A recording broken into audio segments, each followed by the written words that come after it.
Please forgive someone like me. Goodbye. The day after giving birth, what was next to my pillow was a suicide note from my husband. The shock was too much for me postpartum, and my mind went blank. Later, my husband's shoes were found at the edge of the cliff. After that, I was just barely getting by, living with my daughter, Alice, and before I knew it, 5 years had passed. I found solace in the growing, radiant smile of Alice. However, when I attended my friend's wedding, something shocking happened. Surprisingly, standing next to the bride was my husband. Dressed in a tuxedo, he had the same smile as before, standing there, supposedly having thrown himself into the sea. Why was he here? From there, I came to learn an unexpected truth, and as a result, his life took a downward turn. 5 years ago, at 35, I was working as a nail technician with regular clients. Dreaming of owning my own shop someday, I was working hard while saving up. Concerned about me being so focused on work and without a boyfriend, my best friend Sarah invited me to a mixer. Emily, it's great that you're dedicated to your work, but you haven't given up on marriage or having kids, right? If so, you've got to seek out some encounters. Encouraged by words from Sarah, a friend from high school who I've had a complicated relationship with, I decided to join, thinking it might be good for a change. And so, my life took a significant turn. At the mixer, I had an unexpectedly good encounter. We hit it off as if we'd known each other forever, and soon started dating. His name was Michael Thompson, a 38-year-old businessman. Both of us being in our late 30s, we were dating with the intention of getting married. But within 6 months, it found out I was pregnant. Michael, I think I'm pregnant. What? Really? The moment I told him, I thought I saw a startled look on his face, but he quickly smiled and hugged me. We decided to have the wedding after the baby was born and things settled down, and before that, we talked about getting legally married and starting to live together. However, during the move, my morning sickness worsened, and there were days I couldn't get out of bed. We should get married sooner, so just sign the marriage application, and I'll submit it to the clerk's office. I wanted to go together. Sorry. Don't worry, just dress for the baby. I was always enveloped in his kindness. Yet, there was one concern. It was about my parents. Living in the countryside and concerned about social appearances due to their jobs, they had been pressing me about marriage whenever they saw me.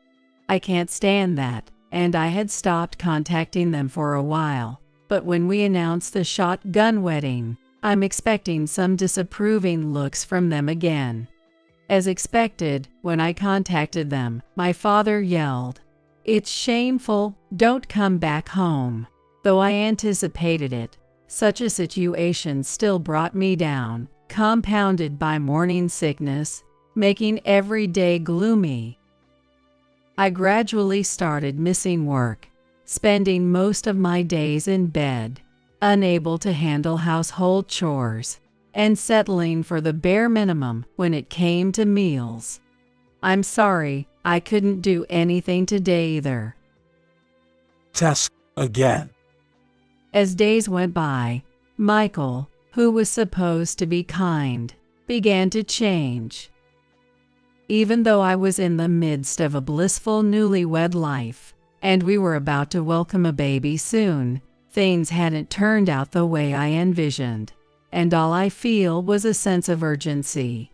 At this rate, I might not become a good wife or a good mother. Every day, struggling with nausea in bed and shedding tears was truly hellish. Yet more troubles began. Michael started coming home late, and his time at home decreased. Moreover, on the rent due date, there was no payment from Michael. We had agreed to split the rent in half when we started living together, and the rent was set up for automatic payment from my account, which I signed the lease for the apartment, but there had not been a single transfer from him. Hey, did you forget to transfer money for the rent? What's happening with it? Just wait a bit longer. There's been a lot of drinking and entertainment this month. I'm in a bit of a financial pinch. Every time I checked, he'd say that and put off the payment. And in the end, it was almost like I was the one paying the rent. Moreover, as payday approached, he'd increasingly ask me for loans. But I'm not able to work right now, and considering the future, I'd like to set aside our savings. Due to the morning sickness, I was practically on leave, and had reluctantly started dipping into my savings to open a nail salon. But I really wanted to keep that saved up. The thing is, I had an unexpected business dinner at a fancy restaurant, and I'm in a pinch this month. But shouldn't that be covered by the company's expenses? It doesn't work that way.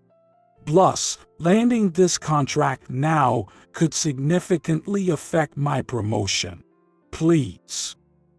He said that if he gets promoted and earns more, it would be easier to support the family, so I had no choice but to agree.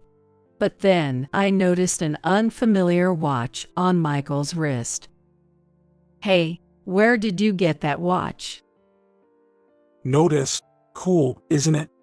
I've been eyeing this watch for a while. He showed it off to me, almost like a child bragging about a treasure. That's not the point. How much did that cost? What's it to you?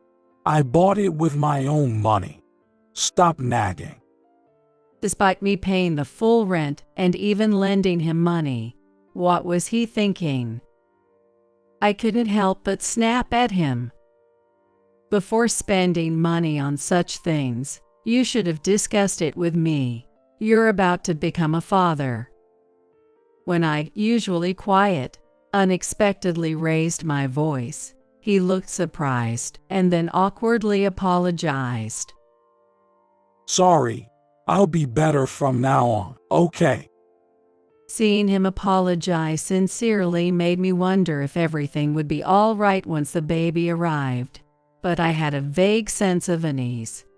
After that, the days my husband returned home became even fewer.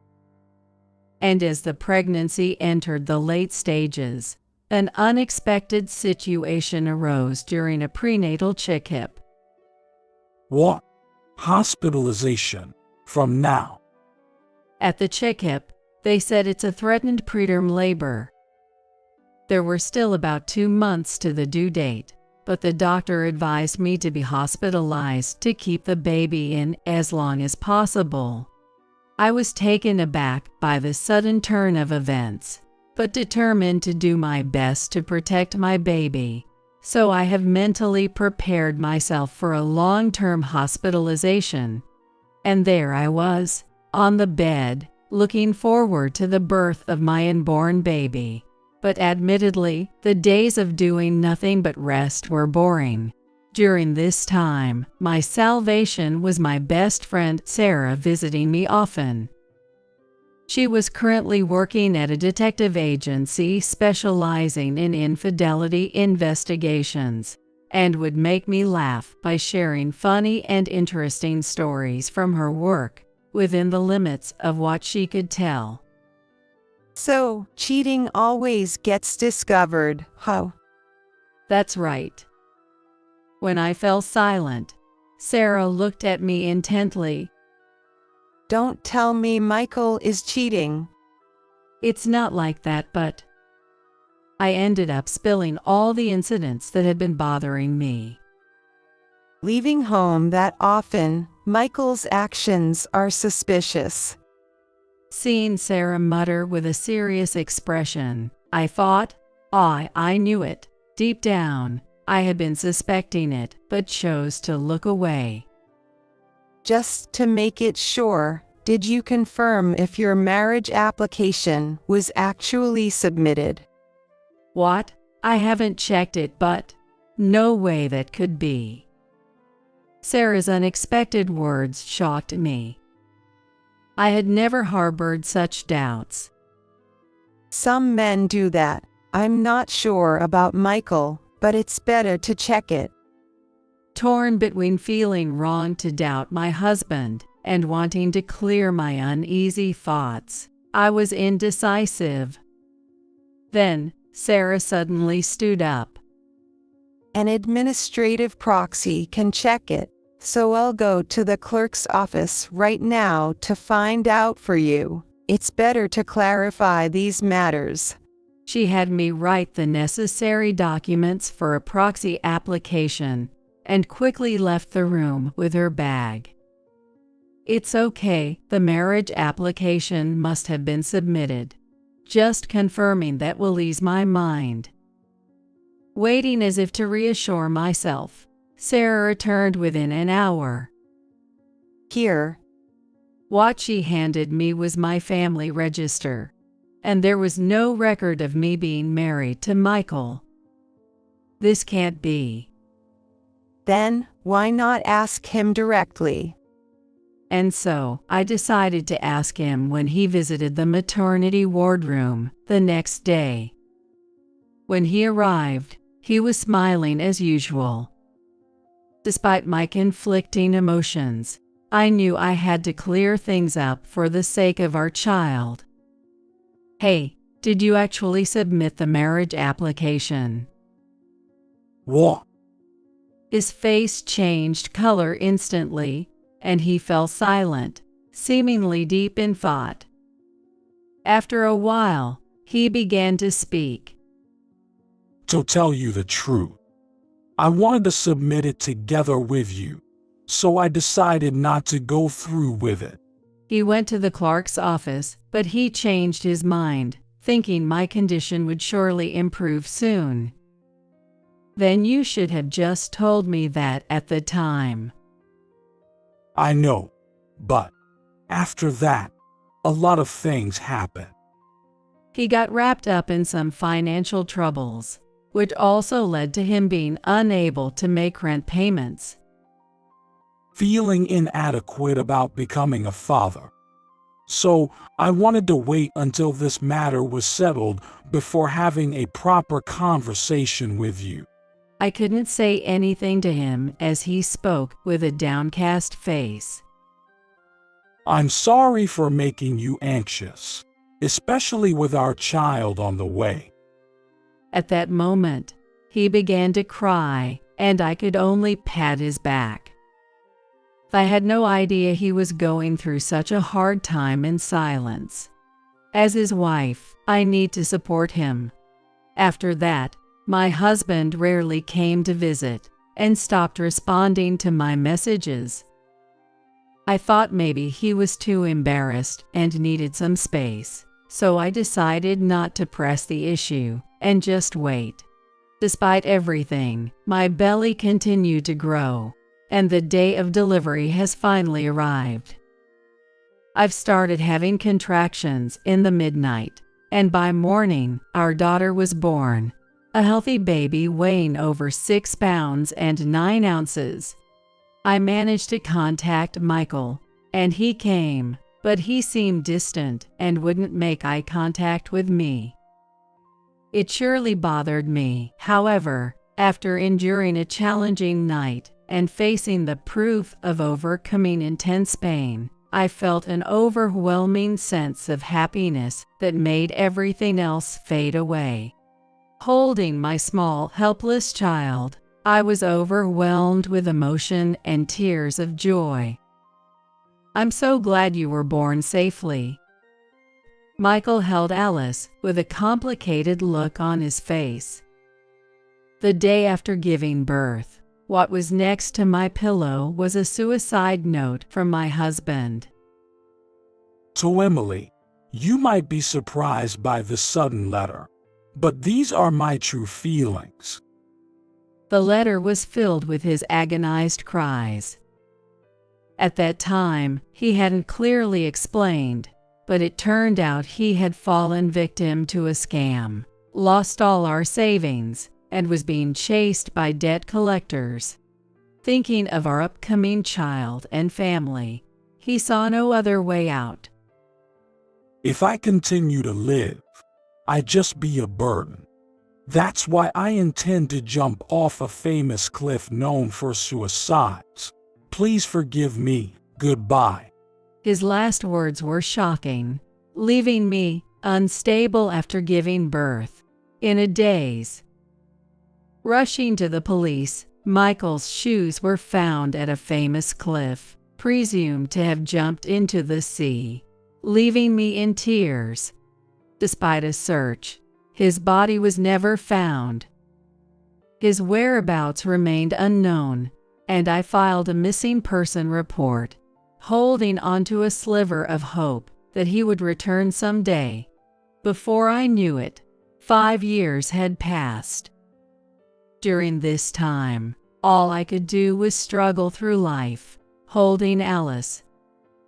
Fortunately, when I informed my parents of the birth of my daughter, they came to visit, and we reconciled.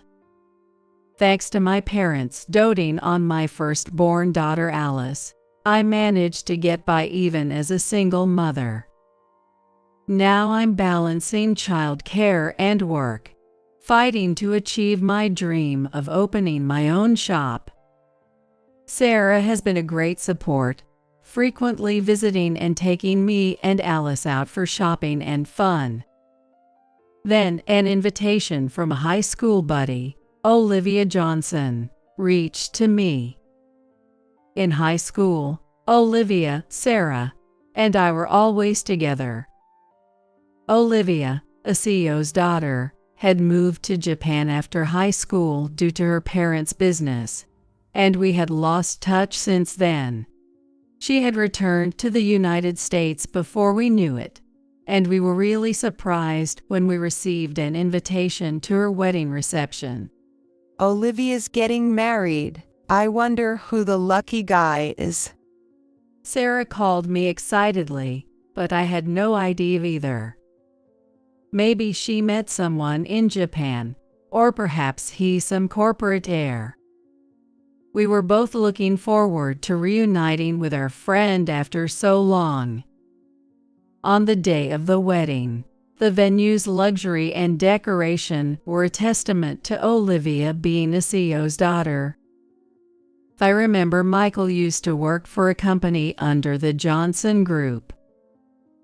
I quietly murmured such a thing in my mind. As the lights dimmed and music played, the spotlight fell on the doors, which slowly opened. Seeing Olivia after a long time, she hasn't changed much, and her smile brightened up the surroundings like the cheerful spring sunshine making flowers bloom, reminding me of the old times. However, the moment I saw the groom standing next to her, my heart froze. What, Michael? Surprisingly, standing next to Olivia was my husband, who was supposed to have disappeared by jumping into the sea the day after Alice was born. Why is he here? And why with Olivia? I never imagined reuniting under these circumstances. Seeing him standing there in a tuxedo, smiling just like before, I was thrown into confusion. Why on earth? As I stood there, feeling like I was seeing a ghost, Sarah next to me spoke up. Isn't that Michael? I was thinking the same thing. That smile is just like Michael's, the slight lift of the left corner of his lip, I'm sure it's him. If even Sarah, who works at a detective agency, says so, then I was convinced at that moment it had to be my husband. What's going on here? He was supposed to have jumped into the sea. Yay, it's unbelievable. If that suicide note was a lie, then not entirely out of the realm of possibility. I'm filled with the desire to catch him immediately and uncover the truth, the man who disappeared, leaving behind me and our newborn daughter. Yet I decided to hold back for now, not wanting to ruin my friend's wedding. I whispered to Sarah, who seemed eager to get to the bottom of this. I have a favor to ask. What is it? Anything. I want to know what Michael has been doing during these missing 5 years. Can you help me? She grinned and gave me a thumbs up. Of course, I would have investigated even if you hadn't asked me. I'm counting on you. The very next day, we began looking into Michael. Sarah even took time off work to start tailing Michael. As we dug deeper, we stumbled upon a shocking truth. I can't believe Michael was such a person. I was hit with a wave of shock so intense, I almost crumbled. I know it's shocking, but now that you know everything, you're not going to let this slide, are you? Of course not. There's no way I'd let this slide. With that, we decided to take action against Michael. A few days later, we attended a party meant to introduce Michael, Olivia's husband, to everyone. We had gotten the invitations through a certain way. As I was looking for Michael somewhere in the spacious venue, I found it too in the center of a circle of people. Emily, there he is. What do we do? He's surrounded by so many people. Well, then we have no choice but to confront him head on. Wait, head on, Emily, wait a sec.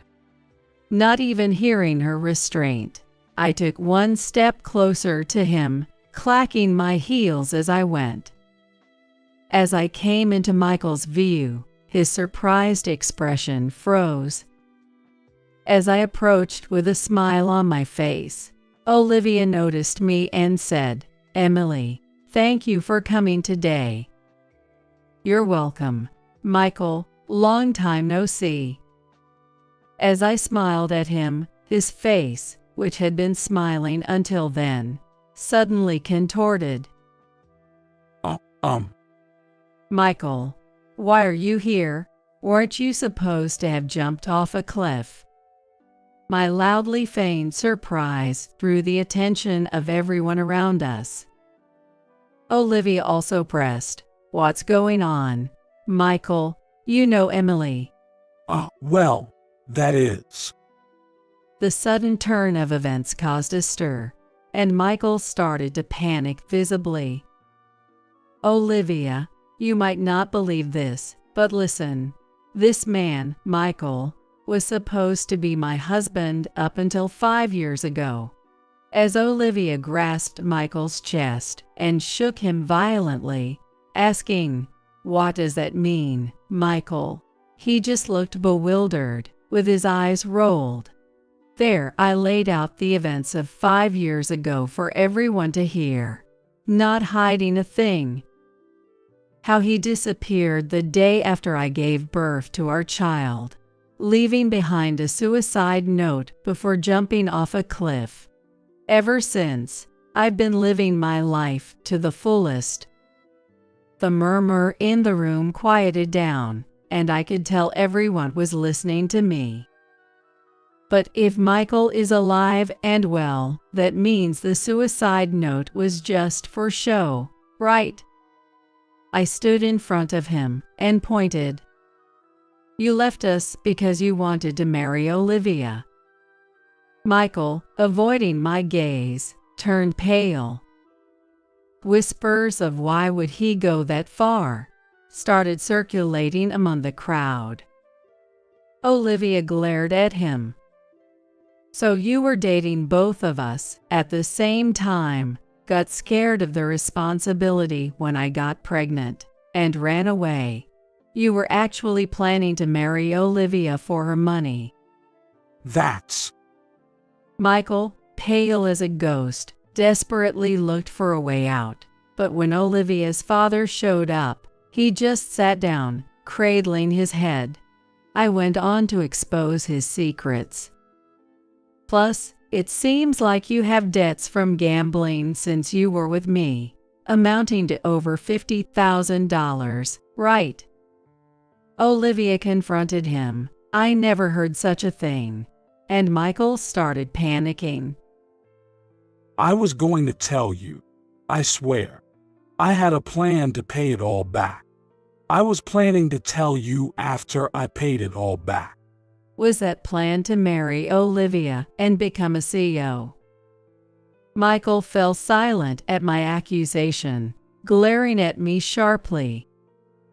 5 years ago, it seems like you got drunk and were bragging to people at the bar. You were boasting about playing both sides, maybe even becoming a CEO if things worked out, and you didn't even plan to marry me. Sarah, the detective, had gathered these testimonies that I couldn't have found on my own. I thrust the investigation report right under his nose. Then he brazenly snatched the report from me and started tearing it up, as if he didn't care. You don't think you can get away with this scot-free. It was a mistake to get involved with you. If only you hadn't gotten pregnant. His plan foiled. He looked like he was about to jump on me any second with an angry demeanor. Truly the lowest. I'll be contacting a lawyer for a divorce and child support, so be prepared. You can come out wherever you want when you try to run this time. This wasn't supposed to happen. Everything was going so well. As he hit the floor with his fist in frustration, Olivia slowly approached him and declared, "That's my line. I can't trust you anymore. What Emily was saying is true." No, wait. This is all her fabrication. Michael pleaded with Olivia, but her decision was firm. After all, Sarah and I had met with Olivia beforehand and told her the truth. That's why she had sent us the invitation for today. When Olivia shook off Michael's hand, she stood beside Sarah and me, giving Michael a cold stare. Come on, Olivia, think it over. Later, Michael was sobbing, apologizing to her, but after being scolded by her father, he finally calmed down. Furthermore, Michael, who worked at Olivia's company, got the boot straight from the CEO himself and lost everything. It's because of you, Emily, that I couldn't become the CEO. Huh, this is all on you. Oh, and I forgot to mention, I'm also a CEO's daughter. What? You are? He looked utterly baffled by this sudden revelation. The truth was, my father also ran a company and planned to pass it on to me or my future husband. That's why my parents kept pushing me to get married for one reason or another, always going on about how it would look bad to others. I got estranged from my parents because I got pregnant too soon and never found the right moment to tell you. But well, it turned out for the best. So, if I had married you, I could have become a CEO. Suddenly, Michael grabbed my hand and kneeled. Let's start over. A child needs a father, right? No way. I'd never want someone like you as a father. I don't ever want to see your face again. Michael, taken aback by my outright laughter, was left speechless and in shock. Leaving him behind, Olivia, Sarah, and I left the venue together. After that, Olivia and Michael got divorced. Olivia's father was furious, vowing to claim alimony by any means necessary. I also filed for alimony and child support through a lawyer. Michael ended up with over $150,000 in debt, working tirelessly day and night, looking worn out. Meanwhile, I've been having enjoyable times having lunch with Olivia and Sarah. Furthermore, at 40, I've achieved my dream of owning my own shop. Lately, my 5-year-old Alice has started showing interest in nails, playing nail salon games with me. In those moments of my beloved daughter's endless smiles, I simply felt the joy of being alive, as a serene calmness washed over my heart.